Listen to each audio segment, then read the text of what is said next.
Siguiente ejercicio corresponde al examen de selectividad de 2006 de septiembre de la opción A, y en él tenemos una función con un valor absoluto y nos están pidiendo que estudiemos en el apartado A la derivabilidad de la función. Cuando tenemos una función con un valor absoluto, lo primero que tenemos que hacer es transformar esta función en una función definida a trozos. Para ello tomamos el valor absoluto, en este caso es el valor absoluto de x, que es la función más simple, y su definición es menos x si x es menor que 0 y x si x es mayor o igual que 0. Si fuese una expresión más complicada, tendríamos que estudiar el signo que toma para definir los diversos intervalos en los que se va a dividir la función. En este caso, simplemente son dos, antes y después del 0. Por tanto, la función f de x sería la siguiente. Ya tenemos los dos intervalos, si x es menor que 0, si x es mayor o igual que 0. Y ahora lo único que vamos a hacer es sustituir el valor absoluto de x por su expresión, que aquí tenemos, ya definida como función a trozos. Entonces tendríamos x cuadrado menos x, o sea, más x. Y en el segundo intervalo tendríamos x cuadrado menos x. Y tendríamos ya la función definida a trozos.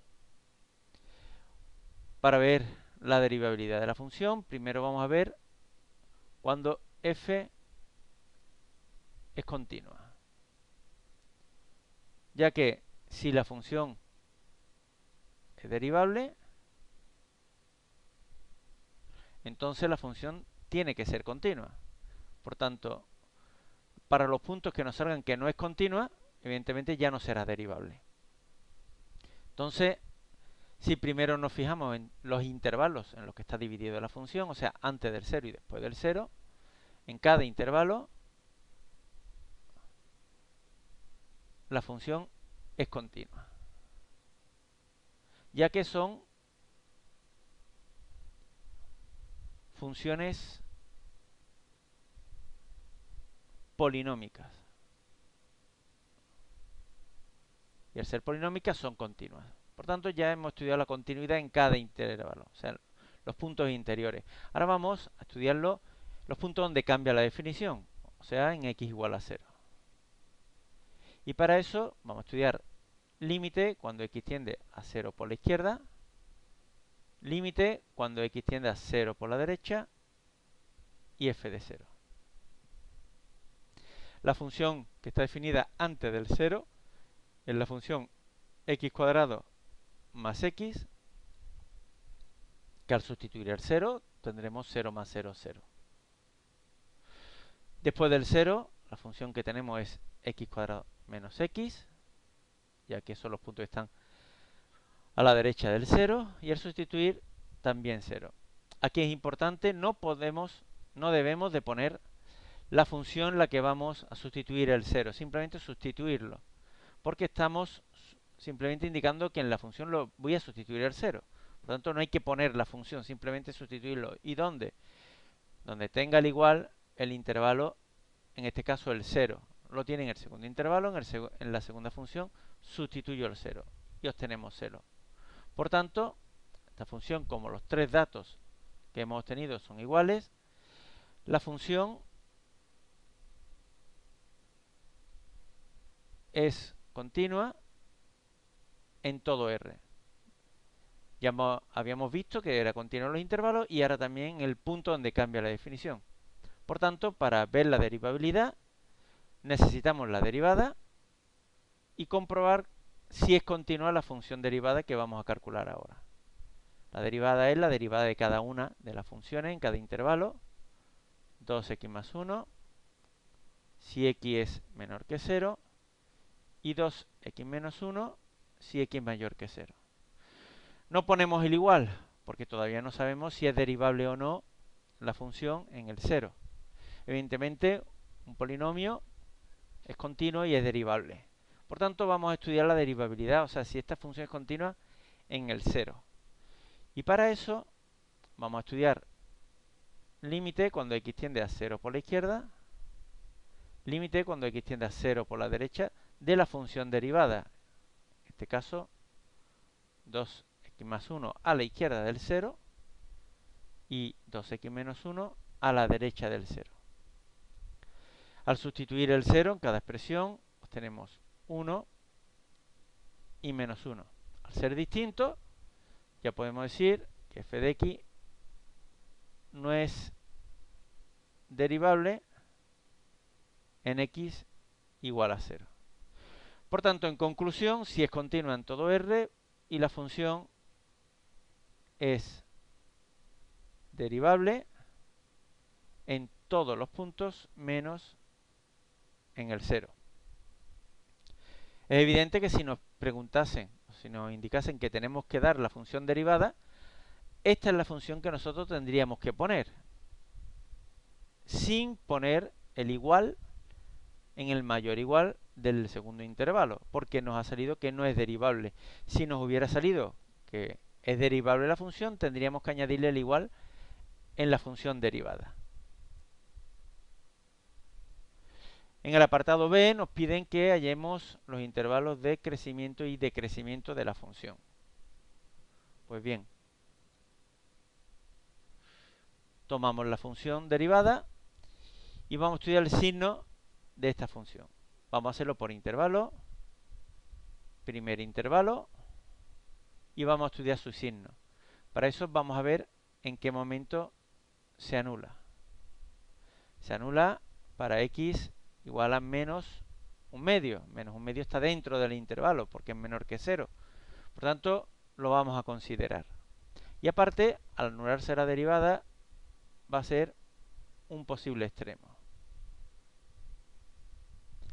Si estudiamos el signo, menos un medio, por supuesto, solamente hasta el 0. Al sustituir en esta función números a la izquierda del menos un medio, el menos 20 por ejemplo, tendríamos menos 40 más 1 negativo. Por tanto, el signo que toma la derivada es negativa. Para números muy pequeños, pero cerca del 0 a la izquierda, al sustituir, por ejemplo, el menos un cuarto, tendríamos menos un medio más 1 positivo. Con lo cual ya sabemos los intervalos en los que la función derivada es negativo y positivo, y ahora lo pondremos. En el segundo intervalo tendremos la función 2x menos 1 igual a 0. Si despejamos la x, es igual a un medio. Este valor está dentro del segundo intervalo, ya que es mayor que 0. Por tanto, es un posible extremo. Y ahora vamos a ver el signo que toma esta función a partir del 0. Esa función, para números muy pequeños, entre 0 y un medio, por ejemplo, un cuarto por 2 un medio, menos 1 negativo. Y a partir de un medio, por ejemplo, el 50 por 2, 100, menos 1 positivo. Por tanto, ya tenemos el signo de la derivada en cada uno de los intervalos. Ya podemos decir que la función crece desde menos un medio al 0 y desde un medio a más infinito, y la función decrece en los intervalos donde nos salió negativo, menos infinito a menos un medio, y desde 0 a un medio. Y este sería el crecimiento de la función. En el apartado C nos pedían que hallásemos los extremos relativos. Primero, en cada intervalo, dentro de cada intervalo, tenemos dos posibles extremos, que es menos un medio y un medio. Y para saber qué tipo de extremo es, necesitamos la segunda derivada. Si hallamos la segunda derivada de esta función, sería 2 si x es menor que 0 y 2 también si x es mayor que 0. Pues bien, vamos a sustituir los posibles extremos en la segunda derivada. La segunda derivada de menos un medio es igual a 2 porque la segunda derivada es constante, es 2, que es mayor que 0, por tanto lo que tenemos es un mínimo en el punto menos un medio, y ahora sustituyo menos un medio en la primera función, la función principal del enunciado, que sería un cuarto menos un medio, por tanto menos un cuarto. Ya tenemos un mínimo de la función. Sustituimos el segundo posible extremo, un medio. También es 2, porque, ya como ya he dicho antes, la segunda derivada es constante. Por tanto, tengo también un mínimo en un medio y sustituyo un medio en la función principal, que sería un cuarto menos un medio menos un cuarto. Ya tengo dos extremos relativos que hemos hallado aplicando el criterio de la primera y segunda derivada, pero nos queda por intentar ver si hay un extremo en los puntos donde cambia la definición, en este caso el 0. Si nos vamos al crecimiento,